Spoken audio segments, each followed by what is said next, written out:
We believe that videos, images, words, and sounds have the absolute power to inform, inspire, and entertain. We are united under the virtues of safety and knowledge. We are a training community of learners and teachers who encourage and energize each other to achieve greatness. We are pilots, videographers, photographers, freelancers, business owners, enthusiasts, experts, and apprentices. We are creators. We are the Drone U.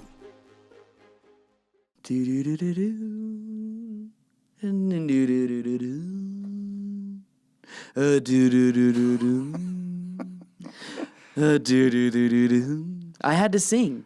Welcome, everyone, to another awesome episode of Ask Drone U. I am your singer today. My name is Paul.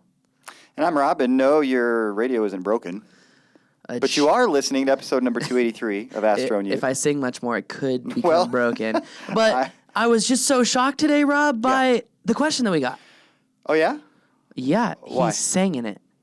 Oh, right. Yes, he did. And I was actually very, very impressed. Impressed was an understatement. Someone put some production time into this. Somebody put some production time into this, and then our producer put a little more production time into this, making a mockery of me. So if you want to see that mockery, go to the video. I'm not going to lie. I used my executive authority to stop the mockery using my face. So. Oh, did you? Yes. Oh, so it's who you know and when.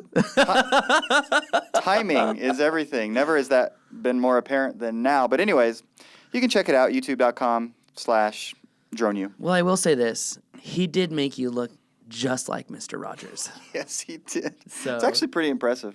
It is extremely impressive. Anyway, guys, welcome to another awesome show. Today we're going to talk about what drone should you buy if you are going to be filming real estate. I think it's not so much a simple question. It's actually an extremely simple question, but I'm going to give you an answer in different perspectives. Anyway, guys, that being said, if you have a question, go to AskDroneU.com. We really would love to hear those questions from you. It's why we're here. Absolutely, guys. And we know that if you're out there flying, questions come up. Maybe the best experts of the experts. Maybe you guys never have questions. I don't know. But I think 99% of us flying have a question while we're out there. Something comes up. What was this? Why did this happen? What do I do when this happens? Whatever, send it in because you're not the only one thinking it. So that is those true. Questions in. And for everyone who has had a question answered, if we've helped you in one way or another, show us some love. Just write a review, subscribe. Let us know if we can help you out anymore. It's what we like to do. We want to progress this industry as a whole by educating it and allowing us to maintain the freedoms to fly. So before we go any deeper, let's play the question. Do-do-do. Do-do-do. Oh, boy.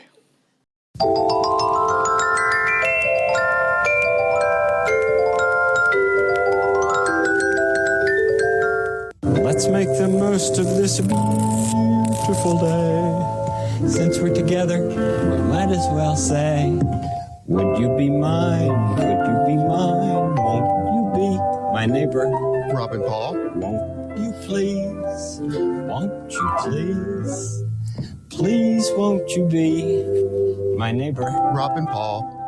Well, if we can't be real neighbors, maybe we can be internet neighbors. Hey guys, this is Tim, and I've already learned so much from you, and I'm really pumped about drones.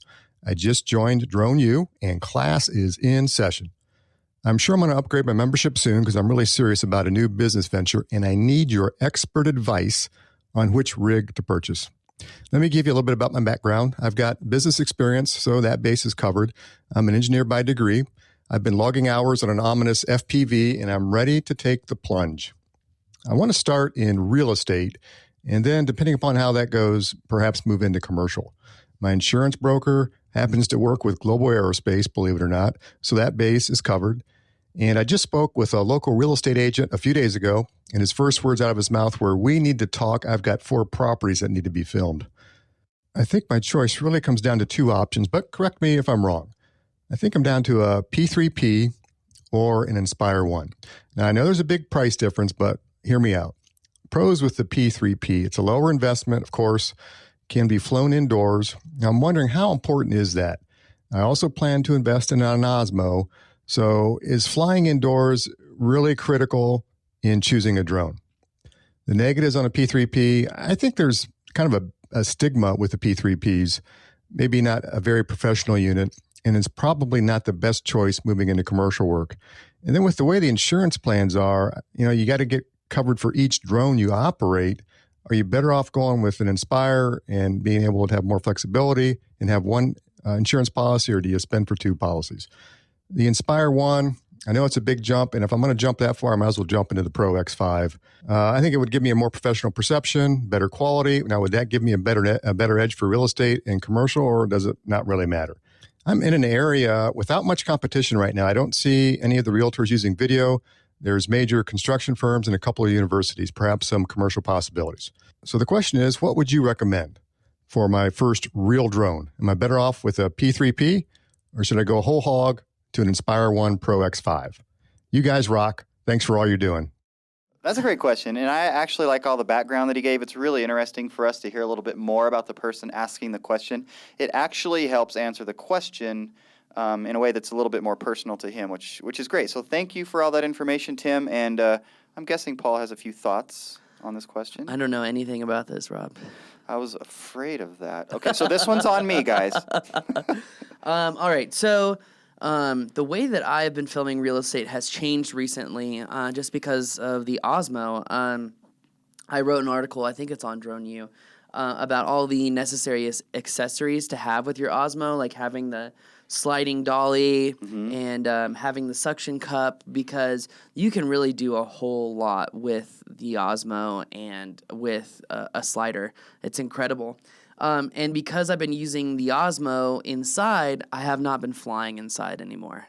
Haven't flown inside of a house for probably like 6 months. So there you go, Tim, because that speaks directly to that question of, do I even need to worry about flying inside? And you're saying not really anymore. No, not really. If you have an Osmo, though. If you use a regular Right. camera, you're just going to be like every other videographer that does real estate, and you're not going to have some sort of competitive advantage.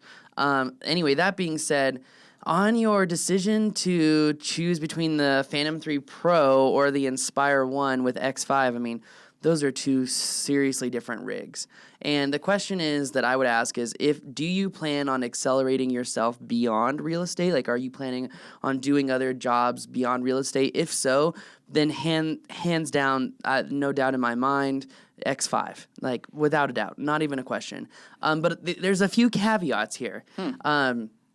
He makes a really good point, one that I have not heard someone say in a while, and it is so true. What is the social stigma or the social perspective of when a client sees you, a potential client sees you, and they see you pull out a Phantom, and they're like, "Oh, that's cute." Like almost, and maybe this is going too far, but wow, that's a nice toy. What are you going to do with that thing? Yes, I've actually heard that exact line Really? more than 3 times. Yes. Someone called That's it a toy. interesting. But as soon as I pulled out the Inspire and had those landing gear go whoop, whoop, whoop, whoop, whoop, whoop, whoop, people are just like, whoa. It's true. It's true. I mean, someone, I think Nicole Hudson, she's like, it reminds me of when Alien and the Terminator had a baby, and that's what it looks like. And I was like, Interesting. Really? And she's like, yes, or it's some straight Star Wars stuff, and it looks Star Wars, yeah. it looks like the stormtroopers developed a new vehicle, and that's it. And I was like, oh, okay, interesting perspective. But I think it is definitely true that when you pull out the Inspire, they have a higher perception of you. Yeah. Your value's higher. Relatively speaking, certainly, because I would think it's relatively easy to say, no, this is not a toy. It's a very, very powerful Machine. in a sense. But not many people have that option that he's talking about, going all the way up to the X5. So the fact that he has that option, it's going to be hard for him to not. Well, and the only other side of this, Paul, is if he's not going to be getting full use out of what the X5, what the Inspire 1 brings for another year, say, maybe he does wait to see what comes out in a year. Well, I mean, if he waited 2 weeks, or even a week, we're going to have the Phantom 4. So, what's going to be on the Phantom 4? We don't know. We find out March 1st. But the one thing I will say is that as far as if you're trying to run a business, especially macroeconomic, volume-based business where you're doing lots of real estate, I don't think the Inspire is the right way to go. Right. And I also think that, and I know this from playing with my Inspire 1 and my Phantom 3 Pro, that you have a lot more control with those long exposure shots with the Phantom 3, which is something that I found very interesting. Very, very, very interesting. I actually posted one of those photos on Instagram. It's of that Centurion FS44 boat in I forget which bay it was in, at Lake Pleasant. And it's kind of where the sun is peeking over the mountains. It's beyond civil twilight, and you can see the blue glow from the boat. But you can also see the lights and you can see the sun. It's incredible. And that was with the P3 Pro. The Inspire 1 was having difficulty picking up or allowing me to go that long of a time on the shutter. Interesting. So, yeah. So at a minimum right now, even though he said he's narrowed it down to the P3P, maybe he waits at least a week or two to see what happens with the DJI announcement. Yeah, I mean, I think, but again, what's going to be the difference between the announcement and then the first deployment or the first Phantom 4 that comes out? And the other thing that I would say, and that we've said many times before, is, sometimes it's not good to have the first rendition of something that's new, or the first iteration. Yeah. So you would consider the P4 coming out the first iteration, even though it's part of the line of the Phantoms?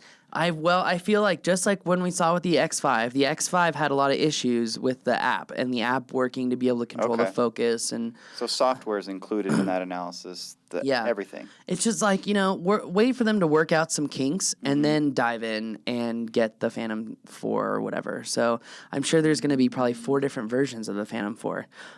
Anyway, that being said, are you going to get better photos out of the X5? Probably. I mean, the pixel depth is much better. You have higher megapixel photos. You also have adjustable aperture, which is a huge deal. You have a lot more control. And that being said, if your competitive advantage is offering, certain types of photos, yeah, you are going to have that advantage with the X5. But from what I know now, I think you're going to get better long exposure photos out of the P3 just because of its ease of use, convenience, and whatnot. And so that being the case, how important is that to what he's talking about doing? Real estate, and then he said moving into commercial, which obviously is a pretty vague term. Yeah. Can mean a lot of things, but I would imagine it's more similar type things, maybe construction, that kind of stuff. So it's commercial, but it's just a little bit beyond real estate. Well, the other thing that I think about as you say that, as the construction jobs and going beyond real estate, the other thing is that if you have an Inspire over a Phantom, there are going to be many days with the Phantom that you're just not going to be able to get the footage because of the wind. Right. And as the windy season approaches us here in the next month, the Inspire is definitely going to be the go-to bird no matter what, just because of its tolerances with the wind. Sure. So I don't know. It sounds like, because he has the option, correct me if I'm wrong, but it sounds like even though there's a couple of advantages to the Phantom, if he can get the Inspire, he probably should. Especially as long as he's committing to this business. That is the key, is the commitment. But the other aspect of this, the last aspect or caveat that I want to bring up is, what about the micro UAS ruling that's coming out of Congress? We talked about this on Friday with what the FAA is trying to do.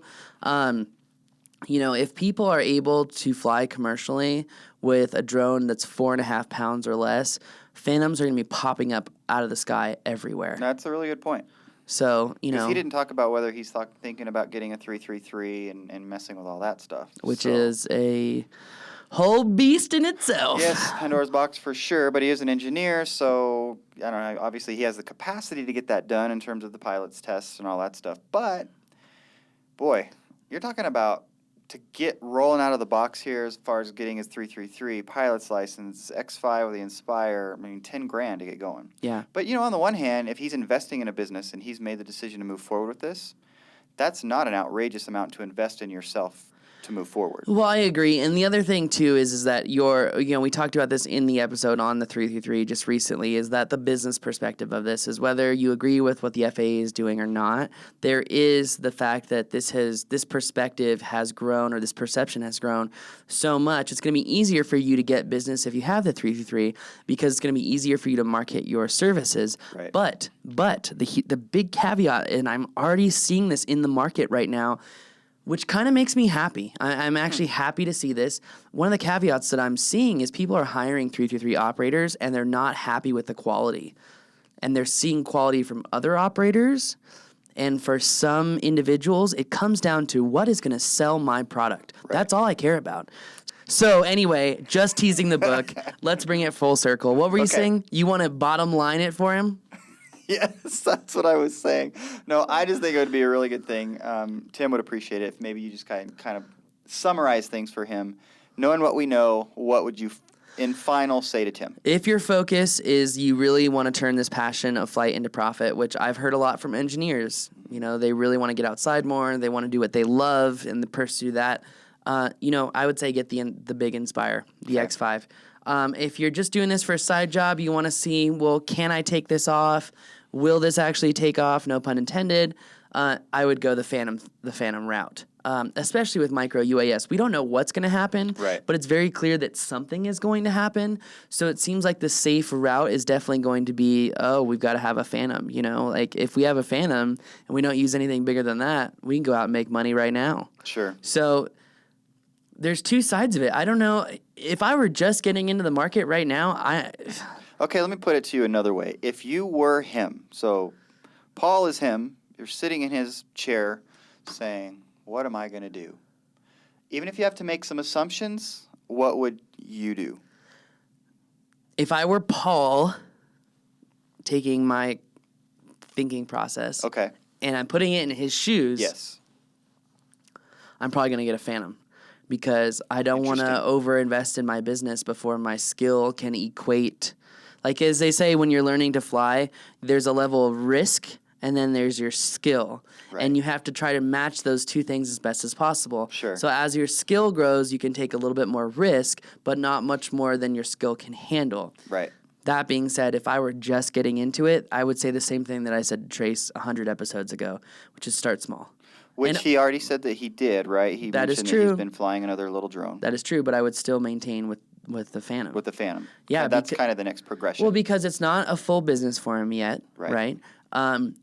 When you're starting a new business, what's the one thing you don't want to do? Well, I don't know what you're thinking. I know being undercapitalized is a big issue. That's so exactly you don't want to spend too much money. That's exactly where I was going with that. So you know me too well. You know my problems. Ooh, that's getting scary, Paul. Telepathically. Another point about what you're saying about going ahead with the Phantom is that he could sell it down the road. I mean, he might get 30, 40, 50% of what he paid, but he's probably going to get something out of it. It's interesting. Yeah, he'll definitely get something out of it. Or keep it as a backup. And that's what I do. That's exactly what I do, because now when everything rotates around those things, it's like you got to. And I'll say this. It's funny you mentioned depreciation. What can someone expect to get out of their drone after they've used it?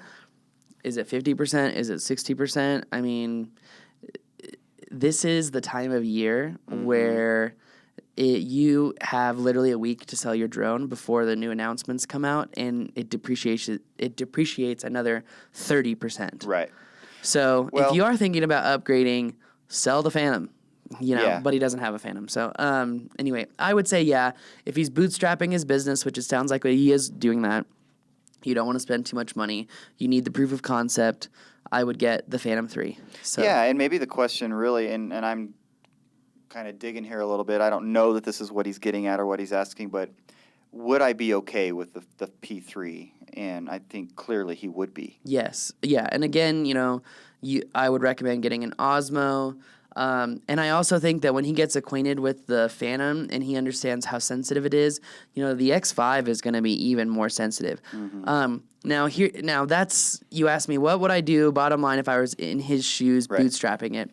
Now, if he's going the route of, I'm fully investing myself in this is my company, I'm going to make a living doing this, I'm going to say Inspire, like no doubt. But if it's a whole proof of concept, I'm just kind of trying this out, and I see a lot of engineers tiptoe into the industry like that, I would say, yeah, just stick with the Phantom. So it depends on what your intentions are, because just like we say in our book, you know, you have to maintain that focus, and you have to keep your eyes on the ball.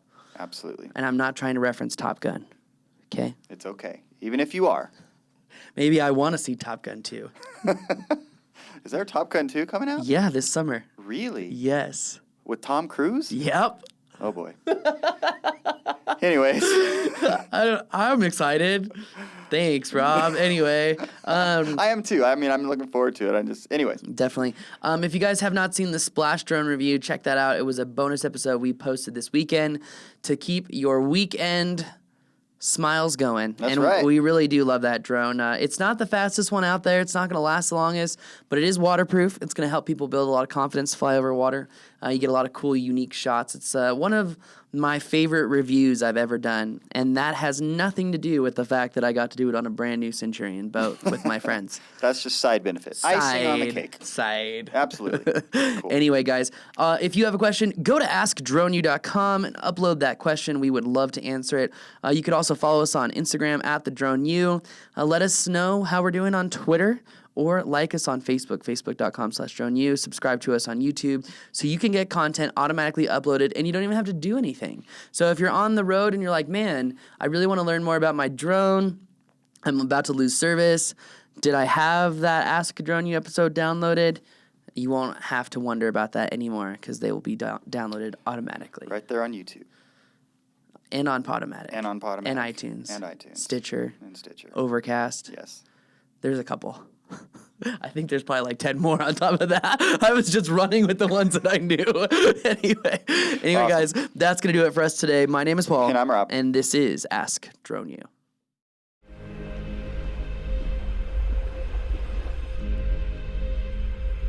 We believe that videos, images, words, and sounds have the absolute power to inform, inspire, and entertain. We are united under the virtues of safety and knowledge. We are a training community of learners and teachers who encourage and energize each other to achieve greatness. We are pilots, videographers, photographers, freelancers, business owners, enthusiasts, experts, and apprentices. We are creators. We are the Drone U.